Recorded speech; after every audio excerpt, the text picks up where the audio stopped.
could have been. Order. For me, your man, Louie T. Welcome to the command post. You know what it is. Post up, take command. I, of course, am your set man, Louie T. Thank you for joining me. So, day number 2 officially in the books. Washington made 2 selections, the first of which was defensive back Quan Martin out of Illinois. And this is my favorite pick of the draft to this point. Love this selection, love the value at this pick.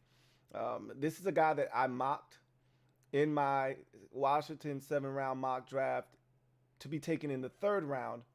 Thought he might have lasted till then, but the likelihood is that he wouldn't have. And we started to see a little bit of a run right around when he was selected. I think that's also what helped Washington make that decision and kind of prompt them. We saw Brian Branch just go a few picks before, and then you get the second best nickel in the draft in Jartavius Quan Martin. And so I think Washington's felt like, hey, we got to grab this guy now because we don't pick again for another 50 selections. So let's go ahead and get this thing knocked out. And so back-to-back picks with players in the secondary. Took Emmanuel Forbes in day number 1 at 16 overall. Take Jartavius Martin out of Illinois as a hybrid safety / nickel. They talked about the versatility that he brings. He was one of my favorite players that I thought Washington could take in this draft defensively because of that versatility. And, you know, we hear it so often with Ron and company about positional flex versatility that it almost has become a bit of a turnoff, because a wise man once told me, if you're good at everything, you're great at nothing. And so you get all of these guys that can do so many different things, but can they do one thing? Can they play one position exceptionally well? Like, I don't need a guy that can play guard and center. Can you play guard at an all-pro level? I'll just take that, okay? I don't need you to have to be able to play both. I don't need a guy that can play guard and tackle. It's nice. It helps you on game day if some things come up. But can you be an elite Pro Bowl tackle? That's what I most care about, right? So with Quan Martin, he can do so many things. And I actually think that's one of the attributes that makes him stand out.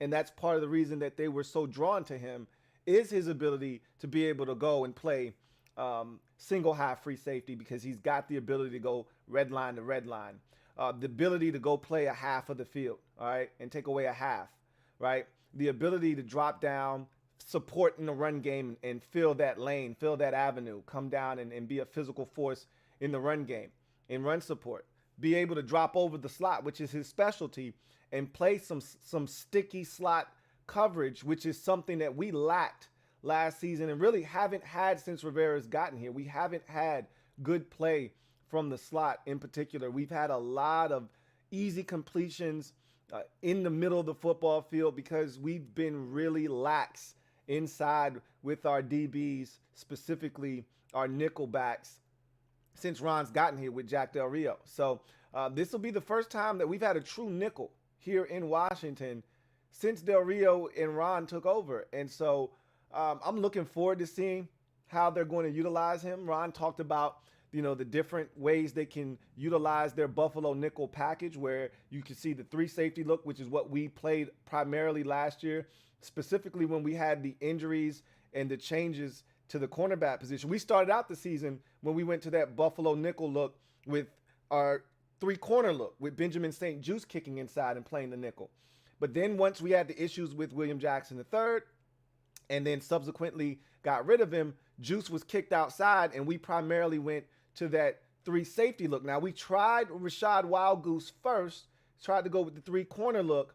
He flamed out fairly quickly, and then they transitioned to the 3 safety look, and we kind of rode that out for the remainder of the season. We saw a lot of Bobby McCain coming down and playing the nickel. It did not fare well for us.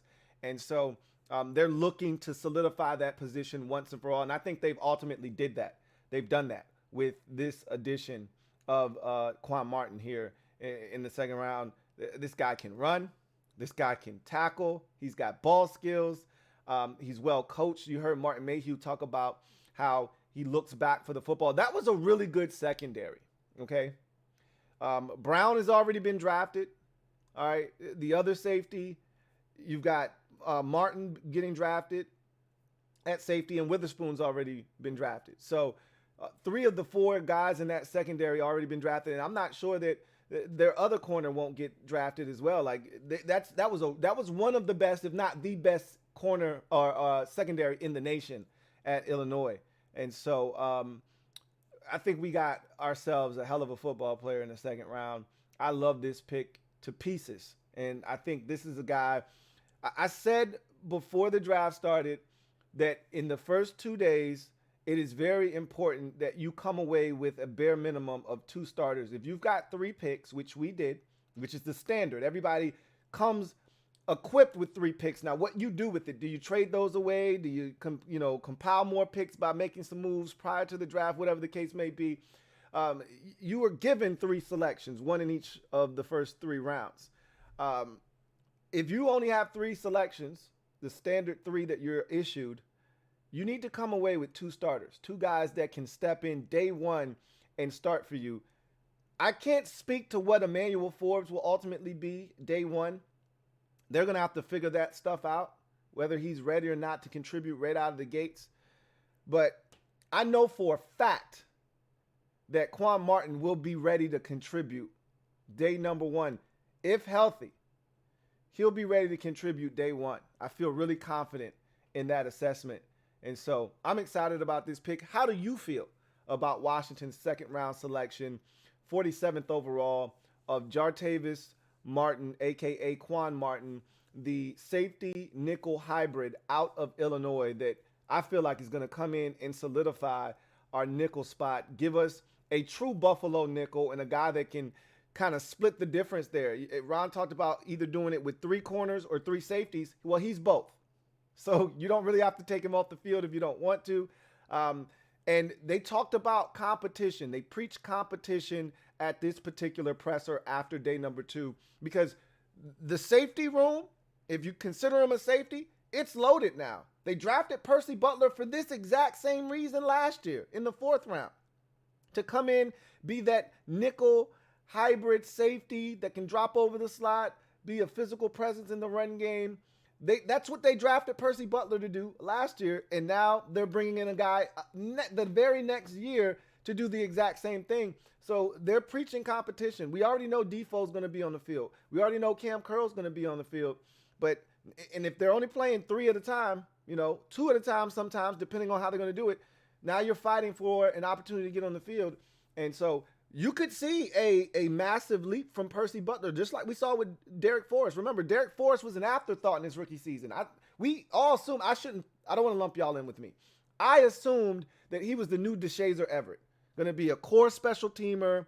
In a pinch, if you need to plug him in, he can give you spot duty, but his career is going to be centered around his ability to play special teams. Then he takes this monumental leap in his second season, and now he's a key fixture in that secondary is Derek Forrest. That same thing could happen for Percy Butler. We're kind of dismissing him because they went out and signed or drafted Quan Martin. Don't discount Percy Butler, but I personally think Quan Martin is better than Percy Butler already. And so we'll see how fast Quan Martin picks up the defensive scheme and how quickly he gets acclimated to what Del Rio and company are asking of him, and also the speed of the game in the NFL. If he can do that quicker than most, I think he'll be in there fairly early in his rookie season, and he'll beat out a guy like Percy Butler to get on the field and be that Buffalo nickel for us that we so desire in Washington. But leave it down in the comment section. Tell me what you think about this selection of Jartavius Martin, a.k.a. Quan Martin. I thought it was a great pick. I thought it was really good value. And to me, so far, it's the best pick that we've made. And I think they're doing a solid job with this draft so far. Obviously, day 3 is on the horizon, and we'll see what they do in rounds 4 through 7. But I really liked this pick here. Tell me what you think. Leave it down in the comment section. So that's going to do it for me, your man Louie T. I'll have another breakdown of this third round selection, Ricky Stromberg.